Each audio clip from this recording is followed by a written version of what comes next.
Kawasudo ni jod bura okwedo paro mar nywando osuru mamenyo aluora kata iko levy e paro mar chik mar omenda ka giwacho ni mano dhi medo rido ngima oganda jo Kenya. Jod bura ywak ni mwandu kaka napkin manyasani ma inapo godo nyithindo to kod taulo mag ria e kinde mamoko nengo gibiro idho malo poni oket chik makamano e tim. Migawo mar aluora wuodhe to kod apaya, migawo mar arita kwe to kod mano mar omenda uchero luya e nyim komitino ka gitemo lero gimomiyo nyaka medo osuru e iko omenda ma 2024-2025. Jafwambo mar Walter Nyambaga noluwo wachni e od bura kendo koro miyowa ripot e yo machalo kama. Finally, weche medo bedo maliet e nyim komiti od bura marango weche mag omenda pacho ka giketo migepe kaka mano mar aluora e rindi maliet mondo ler gimomiyo gidwani mondo od bura okadhi paro mar osuru mageto juogo omenda kuom gige boyo mwandu kaka plastik, taulo mag ria to kod pampas mag nyithindo magigeto yude bilion 54 pod nono kanle od bura kalore kod paro mar chikno.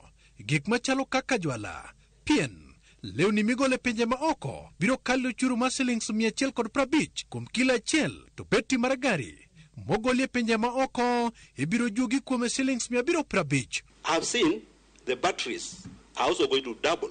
Tires are going to increase to be the price is going to increase by 1,000 shillings. Diapers, which Mheshimiwa Nani has told. So why do you want us to tax the people who are starting lives, or is it a way of family planning and you are not telling us? But then now when you come up with another taxation, you call it eco-levy. It is a good decoration of the kind of tax you want. But the impact on it, on our economy, is just a little too much.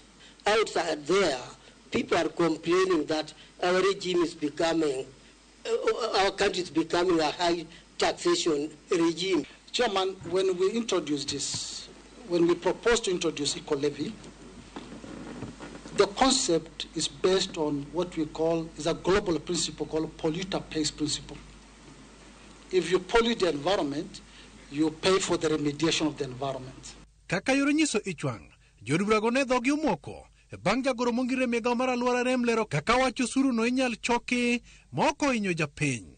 The others are specific to this plastic, and I've given you an example where packaging has different types of these plastics, then the administration of that will be very difficult. So I think you need to rethink not just say all plastics, say what are, for example, even the length of hazardous, the level of hazardousness, I'm sure it's different. There are some that are extremely non-recyclable, there are some that are recyclable, so there is need now to redefine that. But then, is it the most effective really? Is this not a levy trying to raise funds for us in order that we can have more money to do other activities? So how directly would the environment be improved by taxing the people?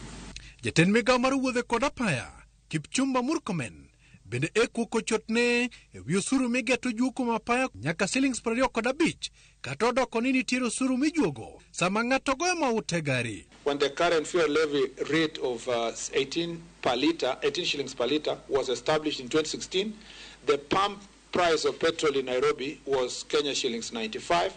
As at May 2024, the pump price in now, as at May 2024, is 194 shillings. Jagoro mongire migawo mar omenda Dr. Chris Kipto olerne komiti no ne kaluwore kod gope ma Kenya olo mothung'o korgi emomiyo paro mar chikno geto osuru man malo. Manage expenditure and try and raise revenues so that as much as possible we reduce. We are consolidating our fiscal position where we up our revenues and reduce expenditure so that we live within our means. That's the aspiration. So that as much as possible, whatever we finance in our budget is from our own revenues rather than from external borrowing. It is not easy to get completely out of external borrowing, but that's the aspiration. Walter Nyambaga, Ramogi TV.